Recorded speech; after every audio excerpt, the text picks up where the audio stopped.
একটি ছোট গ্রামে একটি সাপ, একটি ছাগল, একটি হাঁস এবং একটি বাদর বাস করত। এই প্রাণীগুলি একে অপরের বন্ধু হয়ে খুব ভালোবাসায় জীবন কাটাচ্ছিল। তবে একদিন তাদের জীবনে প্রবেশ করল এক নতুন চরিত্র, একজন মানুষ, নাম তার রাজু।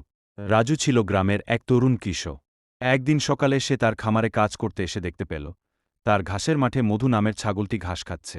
পাশে কালো সাপটি বসেছিল, হাঁসি ডাল থেকে উড়ে উড়ে আসছিল এবং গোপাল নামের বাদরটি গাছের ডালে ঝুলছিল। রাজু একটু অবাক হয়ে তাদের দেখে বলল, কি সব অবস্থা? তোমরা সবাই এখানে একত্রিত হয়ে কি করছ? সাপ কালো একটু হেসে বলল, ওহ রাজু, আমরা সবাই বন্ধু। আমরা এই মাঠে শান্তিতে সময় কাটাচ্ছি। রাজু কিছুটা সন্দেহভাজন হয়ে বলল, এত বিপজ্জনক প্রাণীরা একসাথে?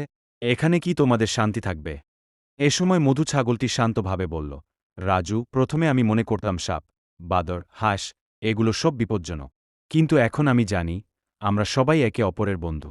আমরা পরস্পরের প্রতি বিশ্বাস এবং সম্মান রেখেই শান্তিতে আছি। রাজু শুনে একটু চিন্তা করল। এরপর হাসি বলল, রাজু, তুমি যদি আমাদের দেখে বুঝে ফেলো যে প্রকৃতিতে সবার জায়গা আছে, তাহলে তুমি দেখতে পাবে এখানে আমরা সবাই একে অপরকে সাহায্য করি। রাজু একটু হাসল এবং বলল, তোমরা ঠিক বলছ। তবে আমি তো মানুষের মতো সব কিছু গড়ে তুলতে ভালোবাসি। প্রকৃতির মধ্যে এত প্রাণী একসাথে থাকতে পারে, এটা সত্যিই অবাক করা। তখন গোপাল বাদরটি বলল, রাজু, প্রকৃতি সত্যিই অনেক সুন্দর।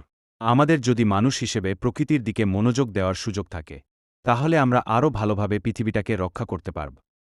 রাজু ভাবল, এটা সত্যি।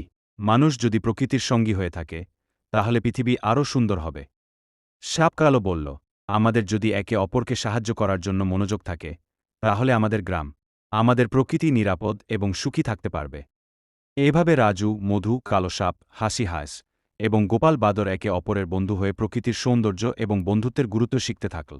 রাজু তার খামারে গিয়ে এই নতুন শিক্ষা নিয়ে কাজ শুরু করল, প্রকৃতির প্রতি শ্রদ্ধা এবং প্রাণীদের প্রতি ভালোবাসা রেখে। এভাবেই তারা সবাই একত্রে শান্তি ও আনন্দে জীবন কাটাল, এবং রাজু নিজেও বুঝতে পারল প্রকৃতির সঙ্গী হওয়া মানুষের জন্য সবচেয়ে বড় উপহার। শিক্ষা: প্রকৃতির প্রতি শ্রদ্ধা, সহানুভূতি এবং ভালোবাসা না থাকলে আমরা কখনোই প্রকৃতিকে সঠিকভাবে রক্ষা করতে পারব না। সবাই একে অপরকে সাহায্য করলে পৃথিবী অনেক ভালো হয়ে উঠবে।